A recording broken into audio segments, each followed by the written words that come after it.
A emenda constitucional número 111 foi promulgada e a reforma eleitoral já está valendo. Mas o que muda agora? Além de as novas regras já estarem valendo para as eleições de 2022, vou contar para vocês outras novidades trazidas por essa atualização.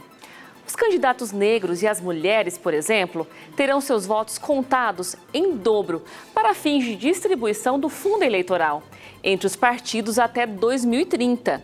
Importante lembrar que essa contagem em dobro se aplica apenas uma vez para cada caso. Outra mudança foi na data de posse dos chefes do Executivo, que tradicionalmente ocorre em 1º de janeiro. O mandato presidencial para o vencedor das eleições de 2026 passa a iniciar em 5 de janeiro e o dos governadores em 6 de janeiro. A emenda também constitucionalizou a chamada fidelidade partidária. Os deputados que saírem de seus partidos só não perderão o mandato com o aval da legenda. Por fim, uma lembrança para os municípios, junto das suas eleições, consultas populares deverão ser promovidas a fim de obter respostas para questões locais. Essas consultas devem ser aprovadas antes pelas câmaras municipais, que deverão encaminhá-las para a Justiça Eleitoral até 90 dias das eleições. Agora que você já sabe o tema do Ponto de Vista que começa agora, fique ligado e assista com a gente. Muito bem, começa a partir de agora aqui na TV Assembleia mais uma edição do Ponto de Vista.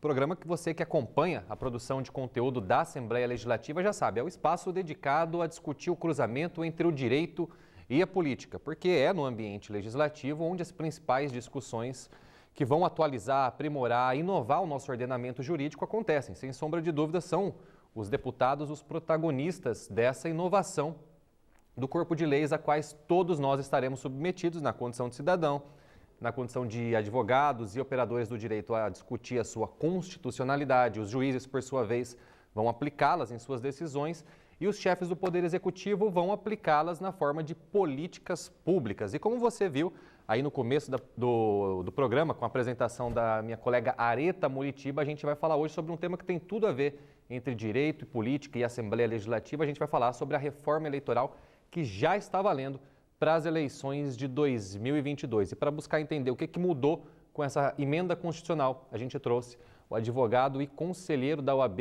da Comissão de Direito Eleitoral, Regis Carvalho. Seja bem-vindo ao programa. Obrigado, agradeço a oportunidade. Então, Regis, essa reforma eleitoral, ela recebeu algumas críticas, né? Foi até avaliada como uma reforma tímida dentro do próprio Congresso Nacional. Como que a comunidade jurídica eleitoralista recebeu a promulgação dessa reforma?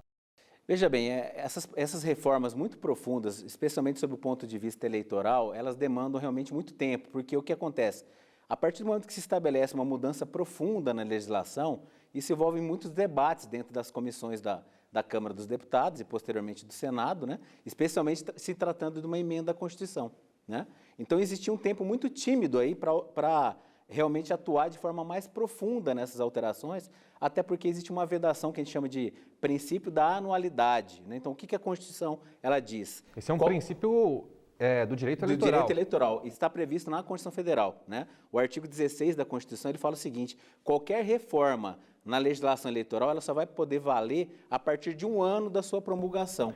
Quem acompanhou as discussões e as notícias durante as votações e os pareceres das comissões dentro das duas casas, pôde perceber que o objetivo era claro, era fazer com que essa reforma já estivesse valendo para o ano que vem. Eles tentaram, na verdade, acelerar esse processo, né? Justamente para que ela fosse aprovada 1 ano antes da eleição que se avizinha, que é do ano seguinte, né? Então, por conta disso, então, talvez não tenha acontecido as mudanças mais profundas como a sociedade muitas vezes esperava, né? Entendi. E falando em mudanças profundas, a notícia que mais trouxe repercussão para quem não acompanha especificamente a mídia especializada em direito eleitoral, né, foi a contagem em dobro para os candidatos negros e para as candidatas mulheres, né? Isso trouxe muita confusão, as pessoas acharam, quer dizer que eu vou votar pela metade, o que aconteceu? Como que é hoje a situação desses candidatos e como que vai ficar já para a eleição de 2022? Já na mini-reforma de 2017, já havia sido estabelecido um percentual de 30% desse fundo eleitoral e do Fundo Especial de Participação de financiamento de campanha para as mulheres, para a candidatura feminina, né? Então, o que veio a fazer, então, a Emenda Constitucional 111? Ela estendeu, né? Ela ampliou esse leque, vamos dizer assim, até de fomento à própria candidatura feminina, né? E do eleitor negro, e do candidato negro, estabelecendo, então, que esses candidatos teriam seus votos para a Câmara dos Deputados contados em dobro para efeito de distribuição deste fundo, ou seja... Do fundo eleitoral. Você mencionou dois fundos. Exato. Aí, né? Qual que é a diferença entre eles? O fundo eleitoral, na verdade, ele já existe desde 1965. Nossa. Né? É um instituto já do Brasil, né? Ele é um instituto. Na verdade é o seguinte, quando ele foi criado, ele tinha uma finalidade mais específica, que era o quê? Custear as despesas ordinárias dos partidos, ou seja, pagamento de funcionário, aluguel, contas de água, de energia elétrica, telefone, enfim, né? A partir de 2017, houve uma flexibilização quanto ao uso dessa verba, né? E aí criou-se, então, o Fundo Especial de Financiamento de Campanha, e aí flexibilizou-se a utilização dos recursos do fundo eleitoral que já existia. Esse fundo especial, ele deriva do fundo eleitoral? Na verdade, ele é vamos dizer assim, ele é criado especificamente para financiar as campanhas. Já o fundo eleitoral, não. Ele tem como finalidade primeira o pagamento das despesas ordinárias dos partidos e também, em algumas situações, é permitida a utilização desse fundo, por exemplo, para pagamento de advogados, contadores, etc., durante o período da campanha. Entendi. E é desse fundo que os candidatos mulheres e negros vão ter os seus votos dobrados, né? Então, vamos continuar nisso aí. Traduz para a gente o que isso significa e tentar esclarecer para quem acompanha a TV Assembleia o que vai valer a partir do ano que vem. Dois pontos importantes a colocar aí. Bom, a candidata mulher, por exemplo, digamos que ela seja mulher e negra. A própria Emenda Constitucional 111, ela estabeleceu um limitador. Então, neste caso, vai ser contado uma vez, uma única dobra. Né? Ou seja, se ela é uma candidata mulher e negra que obteve 100 mil votos para a Câmara dos Deputados, isso para efeito de distribuição deste fundo, né, isso vai ser contado como 200 mil votos. 200 mil votos. Ou seja, uma única dobra, né? Para evitar, obviamente, né, a utilização... E uma distorção, né? Sim, exatamente, porque o Instituto foi utilizado justamente, foi criado para fomentar, ou seja, para valorizar a campanha e os candidatos do sexo feminino e de cor negra, né? A partir do momento que isso é desvirtuado, né, perde-se a própria essência do Instituto, né? Entendi. Então, a depender do número de votos que o candidato receba, o partido dele vai receber mais recursos do fundo eleitoral. Uma verba maior ou menor conforme o número de candidatos que se auto-intitular de cor negra ou se for do sexo feminino. Como que a OAB acompanhou e julgou, avaliou essa inovação, né? A gente percebe que pelo tom da iniciativa, ela acompanha uma tendência do judiciário brasileiro de reforçar as políticas afirmativas, né? Eu acho o seguinte, inclusive a nível de OAB, vamos dizer, de campanha político-institucional de ordem, hoje também já é prevista essa questão de cota. Então, hoje, dentro da política de ordem, nós já temos cotas para negros e para mulheres. Hoje nós temos o que nós chamamos de paridade, né? Nós temos que ter a mesma quantidade de candidatos homens do sexo masculino e do sexo feminino. E também temos as cotas para negros. Então, a OAB ela vem acompanhando essa tendência, né? Já nas próximas eleições para a ordem, que acontecem agora em novembro, essa regra já vai estar valendo. Bacana. Né? Como forma realmente de incentivar a participação das mulheres e dos negros nas campanhas político e inclusive institucionais. Quer dizer, todo mundo se adaptando às novas diretrizes, né? Só que a gente estava conversando antes de gravar aqui e sobre essa questão de identidade, né? Tem uma identidade que também tá em voga hoje em dia, que é a identidade de gênero, né? Faltou ser abordada nessa reforma. O que poderia ter sido discutido pela reforma para os candidatos que apresentam gêneros diferentes? O que acontece? Na verdade, o legislador ele não tem como prever tudo e muitas vezes deixa de prever algumas situações que evitariam transtornos futuros, como, por exemplo, ações judiciais questionando isso, né? Você já está antevendo a judicialização dessa omissão aí. Eu imagino que isso vai ser inevitável, acredito, né? Porque, assim, nós sabemos que a partir de 2018, você não é mais obrigado a entrar com um procedimento judicial, uma ação judicial, para retificar o gênero, por exemplo, na certidão de nascimento, no seu documento oficial. Você pode fazer esse procedimento através de um cartório, por exemplo.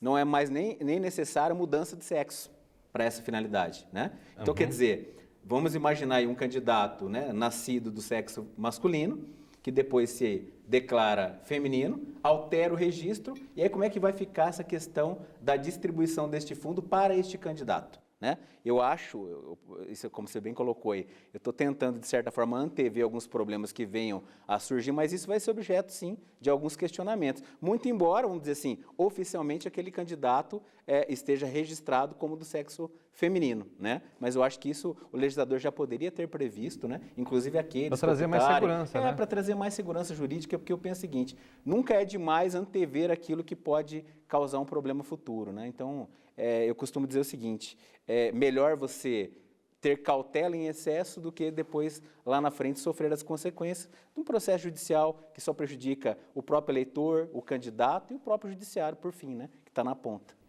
Uma das temáticas do programa, a gente sempre está trazendo aqui as novas adaptações que a democracia brasileira tem buscado se abrir, né? A gente tem falado sempre do movimento de desburocratização do judiciário.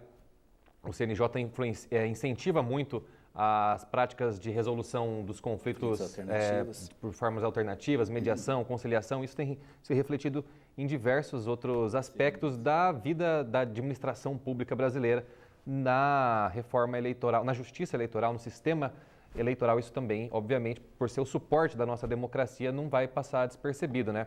Então, você consegue visualizar, assim como você já está visualizando uma possível judicialização na questão dos gêneros diferentes, outras questões que vão ser trazidas para a nossa democracia no futuro? Eu penso o seguinte, essa questão, especialmente no âmbito da justiça eleitoral, de resolução alternativa de conflito, ela é muito tímida ainda, né? A justiça eleitoral ela tem regramentos próprios, né? Então, apenas subsidiariamente se aplicam outros normativos, como, por exemplo, o Código de Processo Civil, que é o que regulamenta essas questões de resolução alternativa de conflitos, né? Conciliação, mediação, arbitragem. Então, a Justiça Eleitoral, por ter um regramento próprio, ela obviamente vai ter que se adequar a essa nova realidade. Eu penso, especificamente nessa questão que nós colocamos aqui de gênero, né? Teria que haver o quê? Um consenso, sim, entre os próprios partidos, para evitar a judicialização, dizendo, olha, estabelecer um paradigma ali, olha, aquele candidato, por exemplo, que se declarar do sexo feminino, não vai ser objeto de questionamento por parte de um outro partido. Eu acho que isso evitaria uma demanda futura, iria ao encontro justamente dessa questão da pacificação social, né? E evitaria, obviamente, conflitos e questionamentos. Então, acho que a Justiça Eleitoral ela precisa avançar, sim, especialmente em relação a esse tema, como já vem avançando ao longo do tempo, né? Por exemplo, quando você colocou aí a questão de fidelização e etc., que também será tema do nosso encontro aqui, né? A gente vai falar sobre ela daqui a pouco.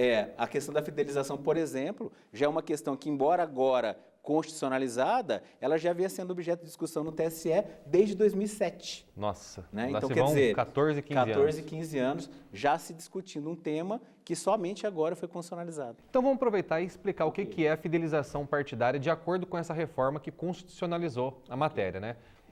O que acontecia antes e como que vai ficar agora? Na verdade é o seguinte, quando a gente fala em constitucionalização da fidelização, de certa forma é uma redundância. Já existia, na verdade, a previsão legal de fidelidade partidária, né? Então, desde a Lei 9.096 de 95, veja, de 95, que sofreu uma alteração em 2015, estabeleceu-se 3 hipóteses de fidelização, ou seja, aliás, de desfidelização.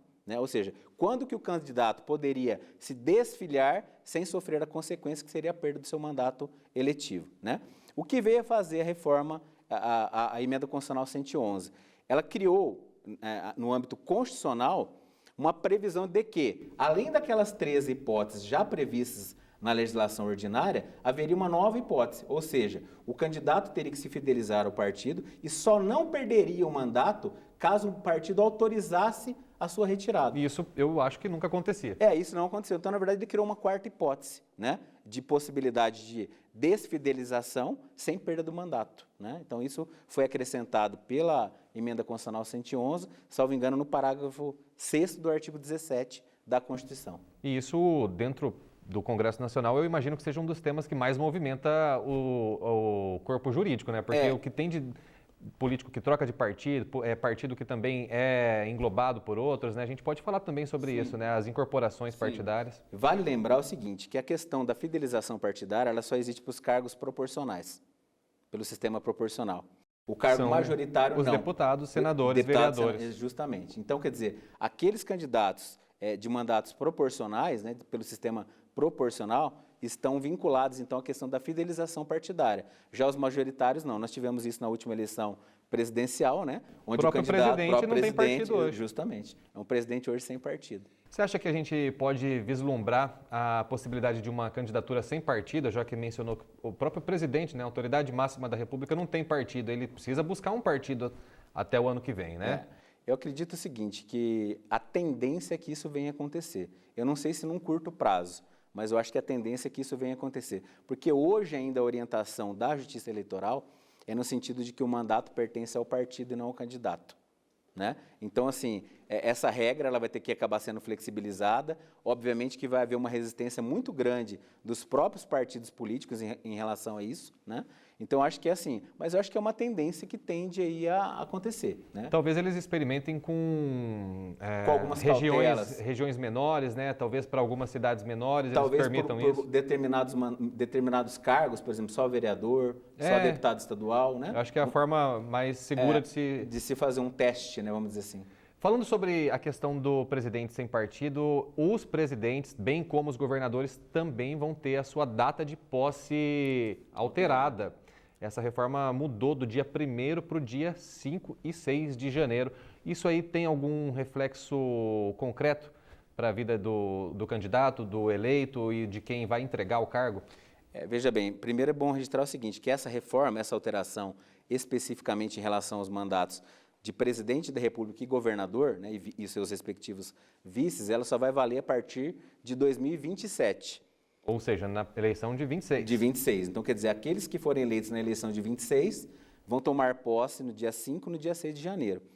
Nesse ponto, eu vejo como muito válida essa reforma, porque o que acontece? Nós sabemos e ouvimos isso aí a cada eleição, a questão da transição, né? Um governo passando a transição da sua gestão ou da sua administração para um outro governante que vai vir assumir e a sua respectiva equipe, né? Secretários, ministros, etc.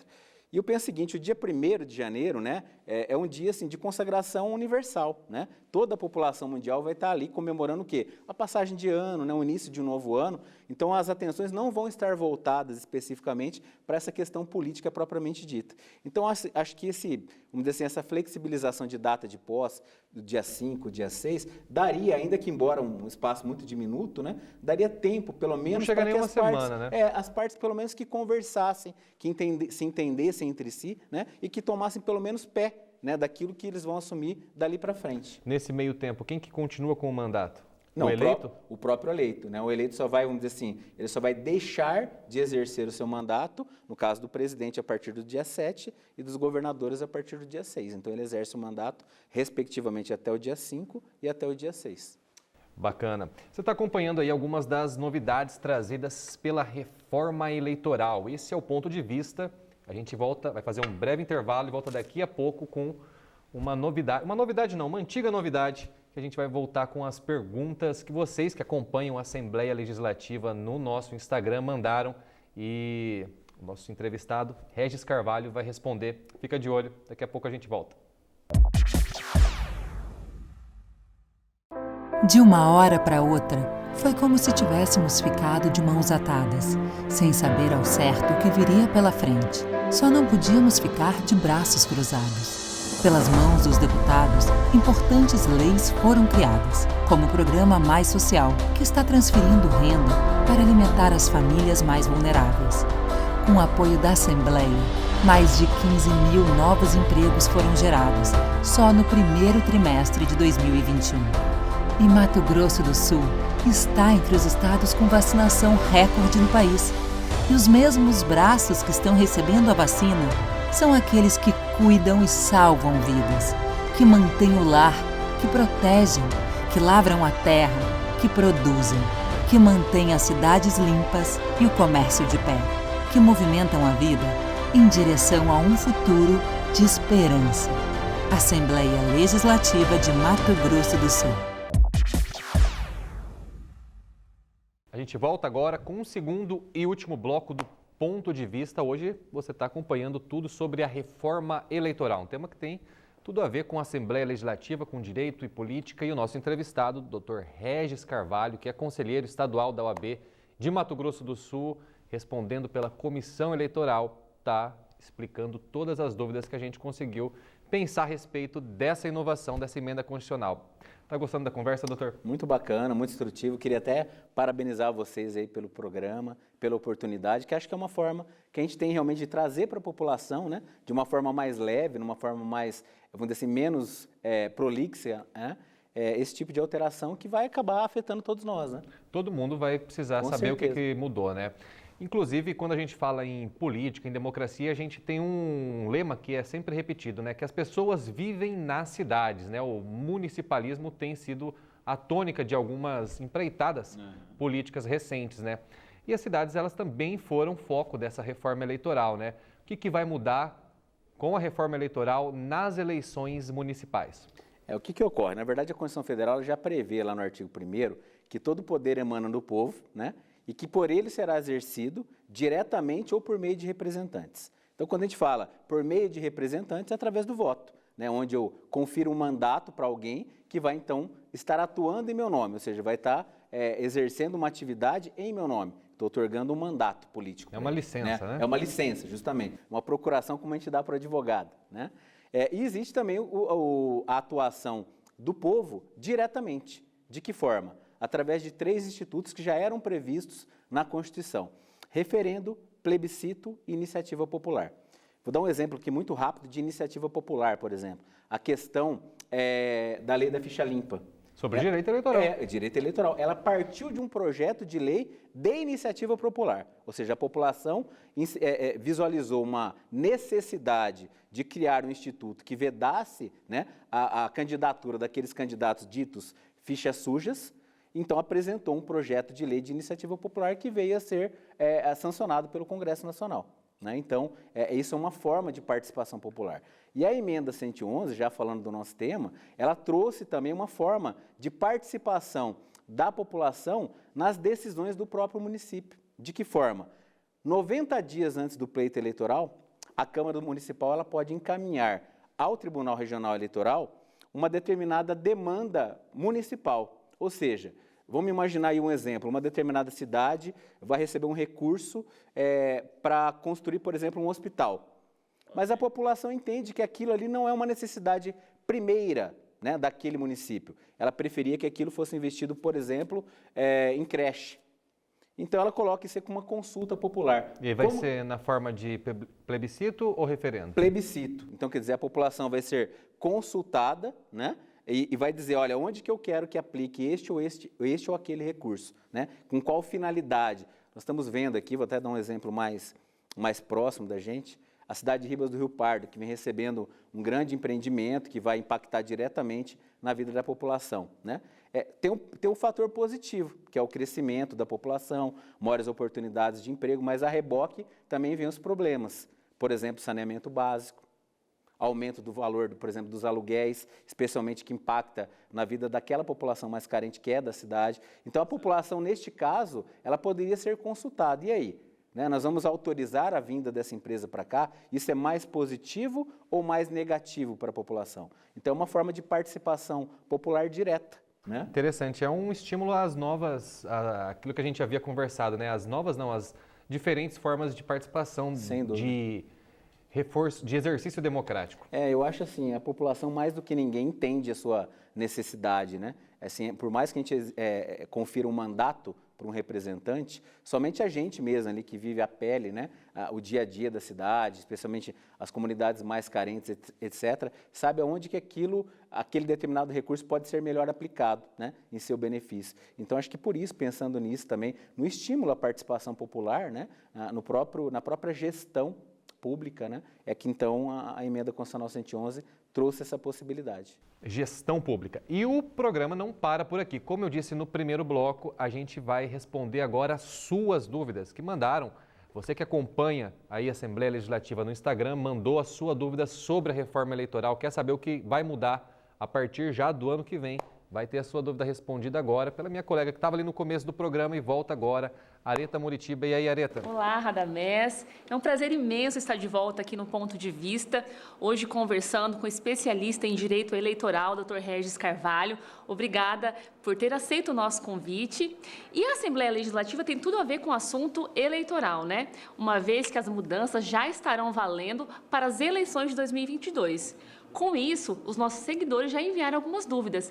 E a primeira pergunta, Dr. Regis, a Miriam Jara quer saber como funcionará a consulta popular.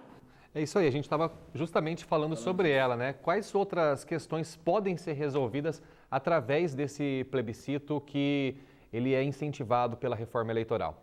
Essa é uma iniciativa que vai ter que partir, Areta, da própria Câmara de Vereadores. Então, a Câmara de Vereadores vai colocar alguns temas em pauta, né, que são de interesse da população daquele município, e a população, então, vai participar ativamente. Olha, eu entendo que um tema que deveria ser objeto de um plebiscito seria o tema X. Então, por exemplo, olha, o prefeito anunciou, por exemplo, que ia construir um hospital, uma creche, etc. Olha, eu entendo que seria melhor uma melhoria na condição de saneamento ou de asfaltamento, né, público. Então, quer dizer, a população é que vai decidir, olha, eu entendo que esse recurso seria melhor aplicado neste ou naquele segmento. Próxima pergunta, qual que é, Areta? Vamos lá. A seguidora Andressa Moni quer saber se as coligações vão voltar. Como fica com essa reforma?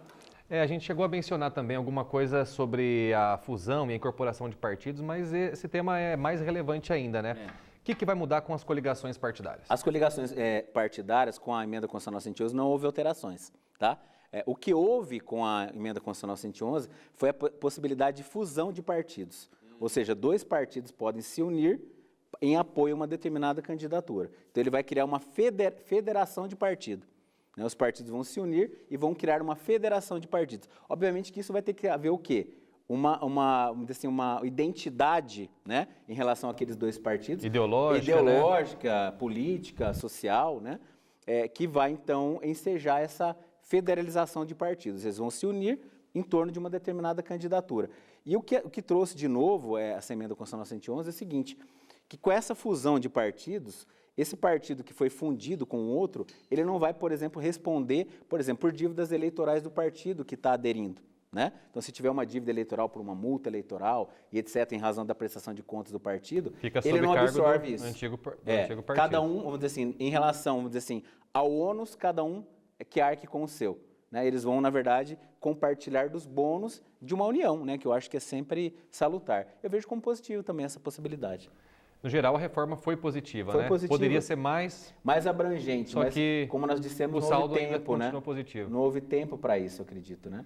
Eu costumo dizer o seguinte, né? Existe um filósofo francês que chama Émile Durkheim. Ele falava o seguinte: a sociedade ela tem que ser vista como um organismo vivo. Por quê? Porque ela está em constante mutação e o direito tem que estar atento a essas mudanças também.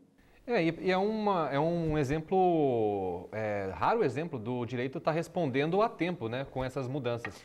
A exemplo do que aconteceu, por exemplo, com o reconhecimento da união homoafetiva, com a questão da Lei Maria da Penha, né? Eu confesso que eu, como advogado, não sou muito a favor de algumas leis que a gente chama assim de leis, não vou dizer oportunistas, mas uma lei de, vamos dizer assim, lei de plantão.